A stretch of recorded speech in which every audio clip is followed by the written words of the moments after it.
Assalamualaikum warahmatullahi wabarakatuh. Mengingat sudah senang, langsung saja kepada yang berhormat Bapak Reno Pak Reno selaku Kepala Sekolah Senior 1 Pandangan. Salam saya dengan dari Indonesia. Lanjut untuk laporan kepada Bapak Irfan untuk melaporkan koordinasi pengenalan nilai dan etika kebijakan waktu dan tempat saya hadirkan. Bismillahirrahmanirrahim. Assalamualaikum warahmatullahi wabarakatuh. Waalaikumsalam warahmatullahi wabarakatuh. Yang terhormat Bapak Kardono SPD, yang saya hormati juga rekan-rekan Bapak Ibu seperjuangan. Untuk siang hari ini saya akan memaparkan laporan orientasi pengenalan nilai dan etika pada instansi pemerintah bagi P3K Kabupaten Pemalang angkatan 50 tahun 2023. Untuk sebelum saya memaparkan laporan, saya akan memperkenalkan diri. Nama saya adalah Irfan Effendi, sarjana ekonomi, unit kerja dari SMP 3 Ampel Gading. Saya di SMP 3 itu mengajar kelas 7 dan kelas 9. Saya baru mengajar 3 bulan. Saya pindahan dari SD Negeri 11 Kebon Dalem ya. Saya di SD itu sudah 20,5 tahun, di SMP baru 3 bulan. Jadi saya belum begitu paham sebelum di SMP, jadi saya tarafnya masih belajar. Mudah-mudahan nantinya teman-teman bisa membantu tugas-tugas saya yang ada di SMP untuk saling bertukar pikir pengalaman. Untuk latar belakang yang pertama adalah untuk mewujudkan tujuan nasional dibutuhkan pegawai ASN. Pegawai ASN diserai tugas untuk melaksanakan tugas melayani publik, tugas pemerintah, dan tugas pembangunan tertentu. Langsung singkat aja. Maksud dan tujuan pelaksanaan orientasi: 1. Pengenalan tugas dan fungsi ASN. 2. Pengenalan nilai dan etika pada instansi pemerintah. 3. Pemahaman dan penyediaan informasi kepada P3K yang berangkat. Dan yang keempat, diharapkan mampu mengaktualisasi nilai-nilai dasar ASN yang berakhlak. Waktu dan tempat orientasi pengenalan nilai dan etika instansi bagi P3 tahun 2023 dilaksanakan selama 3 hari, dari hari Senin sampai hari Rabu, tanggal 16 sampai 18 Oktober tahun 2023, secara dari pukul 7 sampai 16 setiap hari. Saya bergabung dengan 16 peserta di Tilok 6 SD Negeri 1 Karangtengah. Lanjut. Ini pesertanya.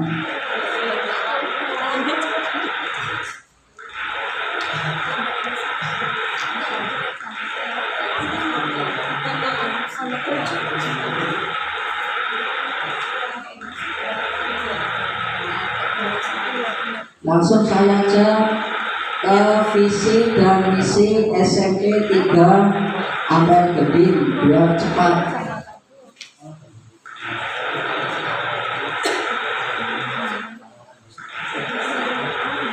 Ya, visi dan misi SMP 3 Ampel Gading yaitu berprestasi berdasarkan iman dan takwa. Diharapkan siswa-siswi SMP 3 Ampel Gading itu selain berprestasi dalam bidang akademik juga berprestasi, bisa menerapkan, mengaplikasikan pada masyarakat yang iman dan takwanya.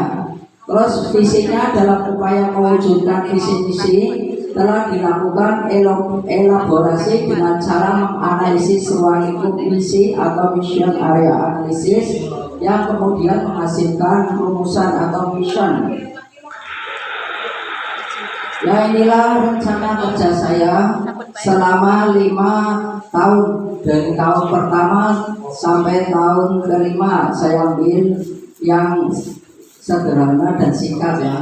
Yang pertama adalah satu, kegiatannya menyusun rencana pembelajaran ya, yaitu pertama itu tahap kegiatan yaitu membuat RPP mapel IPS, membuat silabus mapel IPS, rencana pembelajaran mapel IPS, dan rencana penilaian mapel IPS. Outputnya yaitu meningkatkan efisiensi dan efektif pembelajaran. Diharapkan dengan kita menyusun alat-alat pembelajaran, yaitu pembelajaran dapat meningkat dibanding pembelajaran tahun sebelumnya.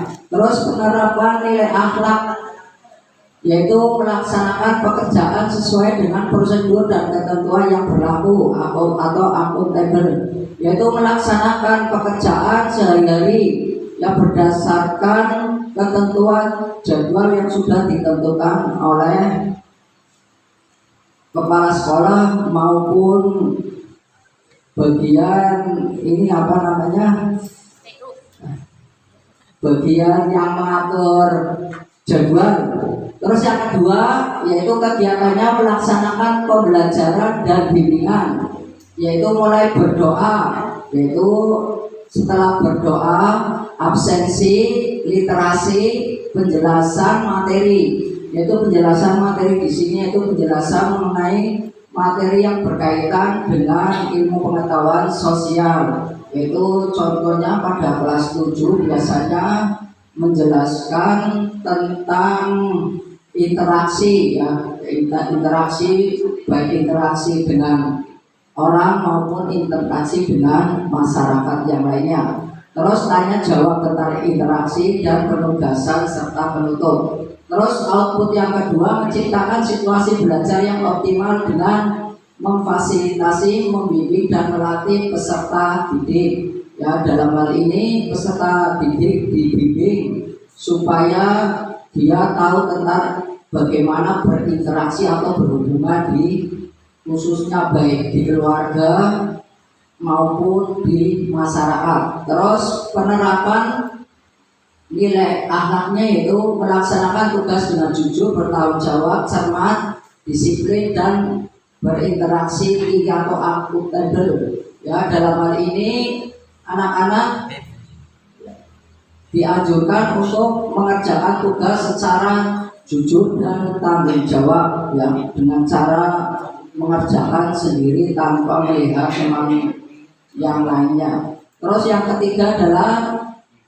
kegiatannya evaluasi proses dan hasil belajar, yaitu pendalaman materi, pemberian soal latihan, pemberian soal tes, evaluasi tes. Terus outputnya mendapat umpan balik kegiatan pembelajaran. Untuk penerapan nilai-nilai akhlaknya itu memberi kesan pada orang lain untuk menyatakan pendapat. Untuk yang keempat yaitu kegiatannya yaitu inovasi pembelajaran, yaitu tahap kegiatan yaitu memahami kondisi peserta didik, menentukan metode terbaik dalam pembelajaran. Outputnya meningkatkan efisiensi dan efektif pembelajaran. Ya, masih sama yaitu diharapkan siswa dengan adanya inovasi, siswa pembelajarannya semakin meningkat karena sudah ada penemuan-penemuan baru. Terus penerapan nilai akhlaknya itu mengevaluasi peningkatan kinerja diri, menyelesaikan masalah secara komprehensif dan ya, dinamika perubahan lingkungan. Terus Selanjutnya yaitu yang kelima, proyek profil pembelajaran. Mengikuti kegiatan NDP. Ya, saya pernah mengikuti kegiatan NDP selama 3 bulan hanya 1 kali, kemarin di Ulu Jami, ya, di SMP 1 Ulu Jami. Terus yang ke-7 melaksanakan tugas tambahan, yang ke-8 melaksanakan tugas lain, dan yang ke-9 mengikuti diklat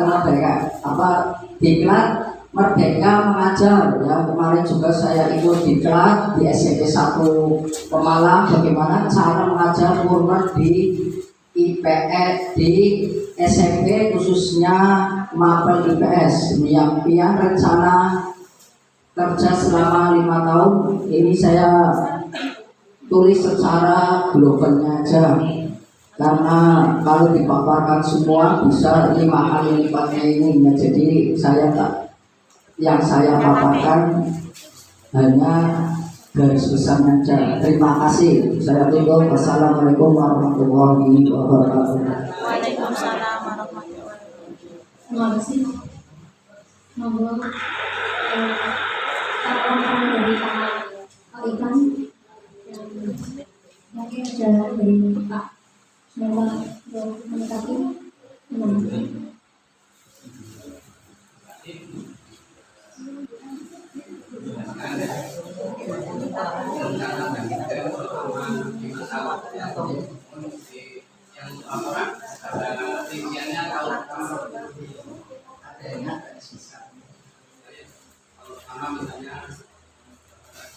ya, ini secara global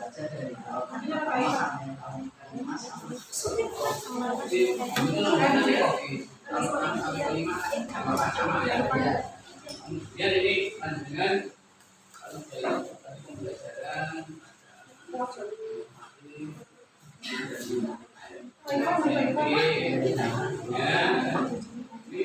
yang paling ekstra, yang dengan 5 tahun itu dengan paling dan ngomong ya, kalau menurut saya itu untuk sekarang itu kan dulu pembelajaran dengan Kurtilas, sekarang dengan Kurmar itu di SMP. Selama saya mengajar baik SD SMP itu kebanyakan guru-guru mengajar itu secara menerangkan, ya. Padahal harapan dari tim pembuat bukunya sendiri itu sekarang itu anak tidak disuruh untuk diterangkan, tapi anak itu dicoba untuk supaya anak itu aktif dalam hal ini, yaitu anak itu pembelajaran itu ditanya dari jam pertama sampai jam kedua itu Mapel IPS itu anak itu ditanya semua. Jadi semuanya itu harus aktif. Jadi tidak ada anak yang kebanyakan kalau saya mengajar Kurtilas itu anak ada yang cerita, ada yang tidur, terus ada yang ribut, ya itu sudah biasa. Tapi dengan pembelajaran itu anak tidak sempat cerita, tidak sempat tidur, dan tidak sempat tertawa pun tidak sempat, karena di situ anak dicoba untuk berpikir, tapi pertanyaannya pun yang sifatnya semampu anak. Misalkan seperti contoh kemarin di SMP 1 Pemalang itu dicontohkan ada anak yang idiot dan anak yang tidak. Anak yang tidak dan anak yang idiot itu ternyata pembelajarannya sama, tapi kemampuan untuk mencapai target pembelajarannya juga tercapai semua. Karena dengan metode itu maka anak itu tersampaikan. Misalkan membelajar mengenai lembaga-lembaga di pemerintahan, ya itu anak yang normal ditanya, kamu kesini naik apa? Terus yang kedua, selama di sini itu misalkan melewati apa saja. Terus yang anak dia pun ditanya seperti itu ternyata mampu. Terus setelah terakhir baru coba disebutkan lembaga-lembaga apa yang kamu jumpai selama kamu dari rumah datang ke Pemalang, dari sekolah. itu nanti anak itu juga akan tahu. Nanti kalau memang yang anak normal mau diteruskan, ya diteruskan pembelajarannya. Tapi kalau anak yang idiom itu maunya istilahnya selesai pulang, ya sudah dibiarkan, karena kita itu kan sudah kurikulumnya merdeka, jadi tidak memaksa anak untuk mengikuti kita mengajar terus semampunya dia, seperti itu Pak. Iya.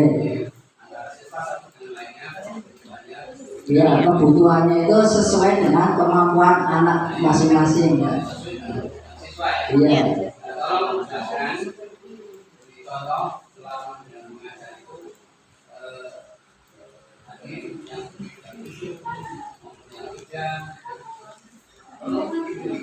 ini berarti nilai-nilai apa? Nilainya di sini nilai akuntabel. Iya, kolaboratif juga masuk semuanya Pak. Iya, nilai-nilainya itu kolaboratif masuk, loyal pun juga masuk. Ya. Iya. Iya.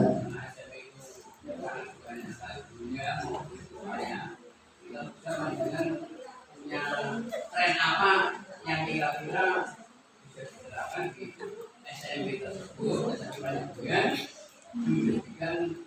tren baru itu juga terlaksana. Berarti tren-tren yang dimiliki apa? Kalau saya sendiri memang selama saya mengikuti penataran itu, tren yang saya terapkan di SMP saya sesuai dengan yang hasil penataran yang saya berikan. Ternyata guru-guru lain sudah saya berikan, tapi mereka lebih cenderung itu mengikuti yang lama. Ya. Itu maksud saya, tren yang baru itu akan diterapkan, nanti otomatis yang baik akan mengikuti. Iya, makanya saya terapkan. Terus anak-anak itu kebetulan suka Pak, suka pada metode yang baru itu, karena pas satu ringan. Ya, yang kedua tidak memberatkan bagi anak-anak yang tidak mampu. Dengan adanya trik-trik itu, anak-anak menjadi inginnya gurunya itu mengajarnya seperti saya semua Pak. Ya. Tren itulah yang kira-kira berlawanan dengan rekan-rekan, atau berlawanan dalam arti dengan berbuat yang lebih baik. Ya, anak menyenangkan ya Pak. Dan anak-anak otomatis Senang lah. Iya. Ya, makan malam. Ya, assalamualaikum warahmatullahi wabarakatuh. Pertanyaannya sesuai dengan Assalamualaikum warahmatullahi wabarakatuh. Waalaikumsalam warahmatullahi wabarakatuh.